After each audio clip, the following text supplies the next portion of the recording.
guys, and welcome to my new segment, Into the White Mind.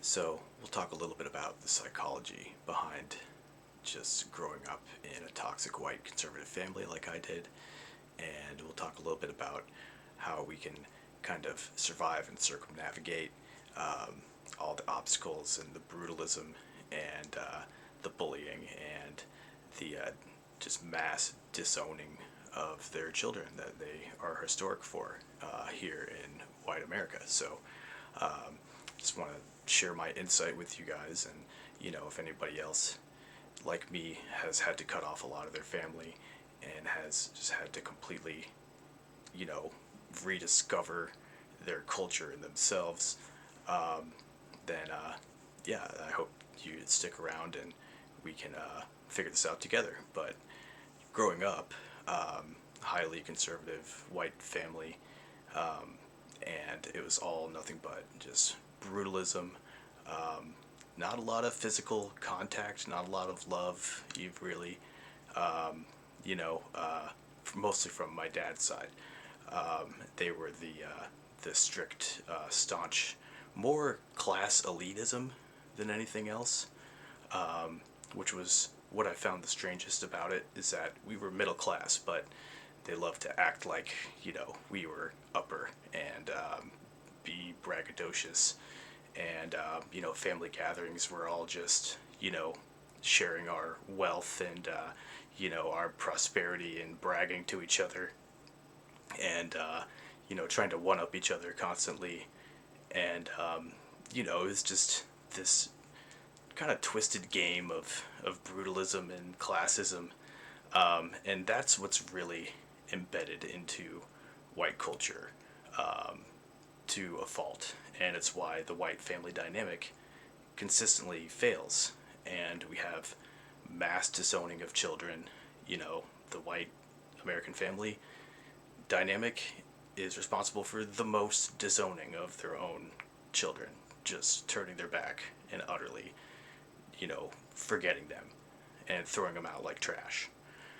And I only know this because I've witnessed it hundreds of times in growing up in white communities, and friends so afraid about coming out, so afraid about expressing themselves, and also being a creative type, being a musician, I was constantly being bullied and down talked, that I would never make enough to survive, that all that mattered was the classism, was the capital, in their minds, and they couldn't see anything past that. And yeah, so it's it's strange because you're living well. You have mostly what you want. You have most of the nicest things growing up in white culture, except for culture itself. There's no culture. They have these kind of twisted, fake cultural traditions and ceremonies that don't really mean anything and are kind of more just cheesy and sappy. And I think that's why a lot of white kids in schools, especially when I was growing up, tend to imitate black kids or Latino kids or kids that actually have rich, ancient cultures that they embrace. And I think that, we see those white kids try to adopt that. This is where the appropriation comes in. I think a lot of white people don't mean to appropriate. I think that they just do it because they have this longing for a culture. They're jealous. White people are jealous of blacks, Latinos, native people, indigenous people, because they know that they have the power of actual culture on their side. And that's the only thing that can take down their whole supremacy fantasy that they've been building for 500 years. So I think, it's hard to be mad at white people for appropriating. Yes, it's wrong.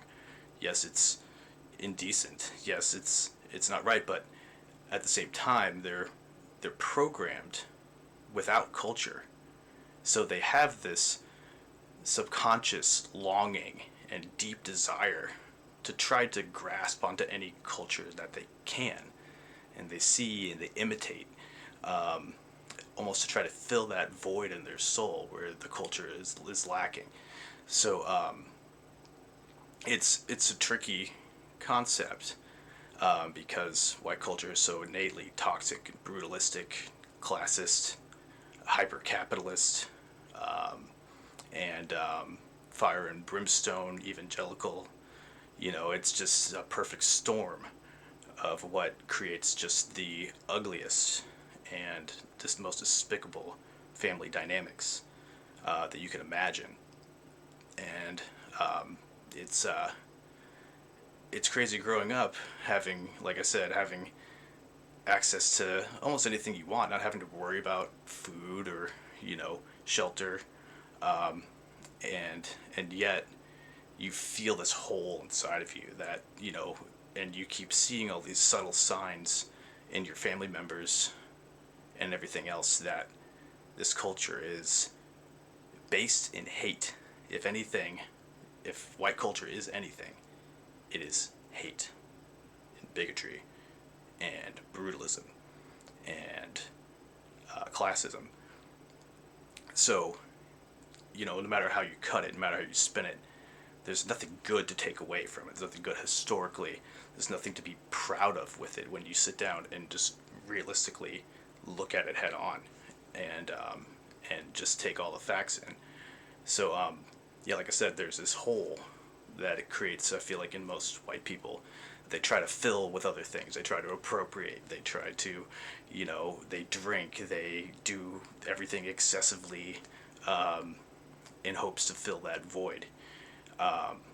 Luckily, I found the arts and music to help me express myself properly, and be an empathetic and caring person. But most white people in white culture, the arts are, like I said, they're frowned upon. You're an idiot if you go to art school. You're a liberal, hippie, that commie, whatever slur they want to throw at you, that will never be able to afford a mortgage. And they'll hold that classism over your head. They'll throw all their frivolity around, in your face, and they think that for some reason that's showing love. That some reason they think that one upping you is a way to you know show that you care, and that's just how hyper toxic it is, in white conservative families. So, but yeah, just some thoughts, and once again, my new segment, Into the Mind of the White Man, and we're gonna be talking about just all the toxic traits and kind of how they follow all the same playbook, just like we're seeing in the fascism that's playing out. So, yeah, we'll do this again, and thanks for joining. Take care.